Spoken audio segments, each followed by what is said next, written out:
In this short video, I'd like to talk about providing video feedback on student work. So let's begin by thinking about effective feedback. Here are 5 qualities that are generally applied to feedback effectiveness. Your feedback should be specific. So words like great job or interesting are not really very helpful to students. You have to drill down a bit, right, and give them a bit more information about why you're responding the way you're responding to their work. Timeliness is also essential.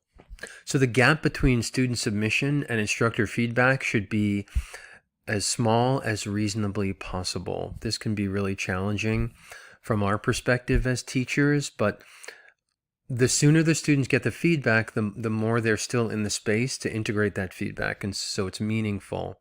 If too much time passes, from the student's perspective, that assignment they submitted is kind of in the distant past for them.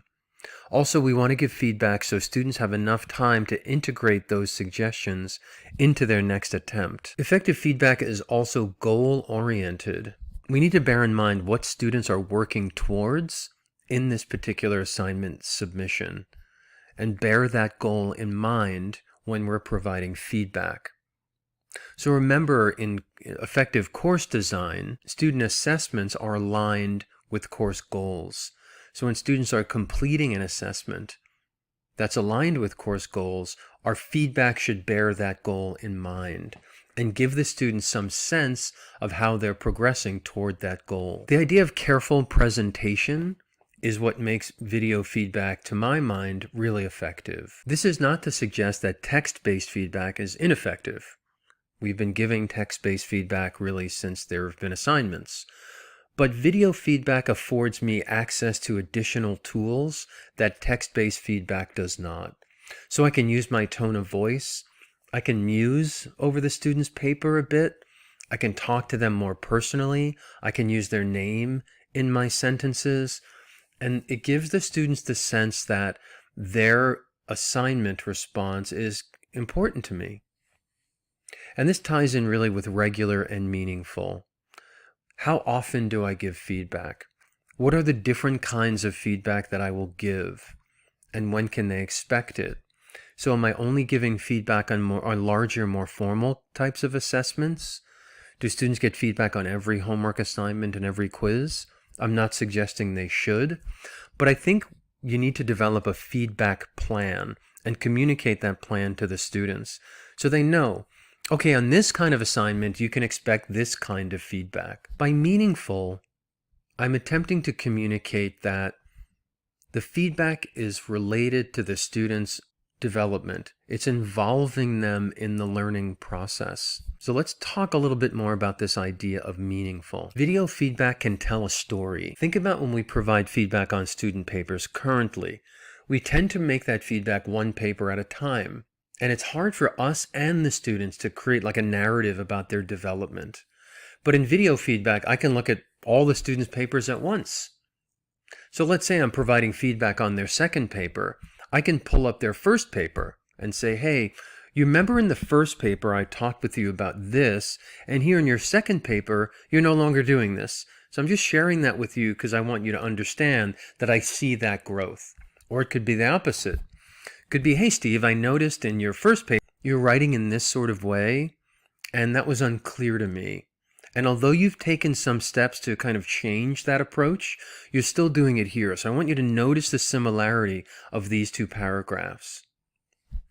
So why are we providing feedback to students? Well, we're doing that so students can progress. They can develop toward these goals that we set forth for them, or their own personal goals that we're helping them articulate and achieve. So the idea that you can kind of trace that development by, in one video, pulling up multiple student papers, I think is really effective. I'd like to share briefly the difference between text-based feedback and video feedback using this sample student paper. This isn't a real paper, but feedback sort of looks like this, right? It would have a highlighted portion and our response in this text box. Regardless of the interface you're using, this is what feedback in a text-based interface would look like. in Blackboard, in Google Drive, in a Word document, this is essentially what we're doing. We're highlighting a passage and we're providing a response so that students can see that this comment that I've made is connected to this particular sentence. And these would appear sprinkled throughout the paper. And in the bottom, at the end of the paper, there might be some summarizing comment with the student grade to let them, know what we were thinking about in general and why we've given the grade that we've given. Imagine for a moment now that I'm giving this student, this imaginary student, feedback on this particular sample paper. So I might say something like, "Hi Jane, so in this short video I'd like to provide you with feedback on your first paper assignment. My hope is that this feedback will be useful to you in thinking about how you approach the assignment and my sense of whether or not this approach was effective. So if there's anything about my commentary you don't understand, please feel free to reach out to me and I'll try to clarify them." Anyway, let's take a look at this paragraph. What I noticed about this paragraph, particularly in this particular sentence, is this, this, and this. What I like about this sentence is, where I think you maybe go astray a bit in this sentence is, so you see what I mean? This is what I would do going through the student's paper, and instead of highlighting or text-based comments, I would simply highlight and talk about what I'm highlighting. So really what I'm replicating in the video-based feedback approach is kind of like a conference around the paper. And as I mentioned earlier, I can actually go back to a previous paper and say, remember when we talked about this, or remember in paper that. I can even actually pull up the question and say, let's take a look at the question just for a second and see how your paper approaches that question, especially early on in the very beginning of the paper. Another quality of video-based feedback that I think is effective is that I can use my voice. I can modulate my tone. I can be very gentle. I can personalize the approach. When I was a student and got feedback, it was like in red ink and things were crossed out or circled. There'd be something written at the end of the paper. Often I couldn't understand what the writing said. I'd have to decipher it. Mostly I would just focus on the grade. If it was a good grade, and I would never really look at that paper again. And if it wasn't a good grade, I might, make an appointment for office hours and talk to the professor about it.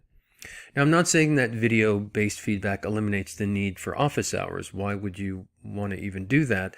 But I think it provides the students with a greater sense of our relationship as teacher and student. It gives them the sense that I hope that I'm a real person and that their submission is important, not just to them, but to me as well, and I take it seriously. And I think now, especially where we're all teaching in a flexible hybrid model, video-based feedback is a really effective way to begin a relationship, an individualized relationship with each student. If you have any questions about video-based feedback, please email me at d'agostino@fordham.edu. Thanks very much.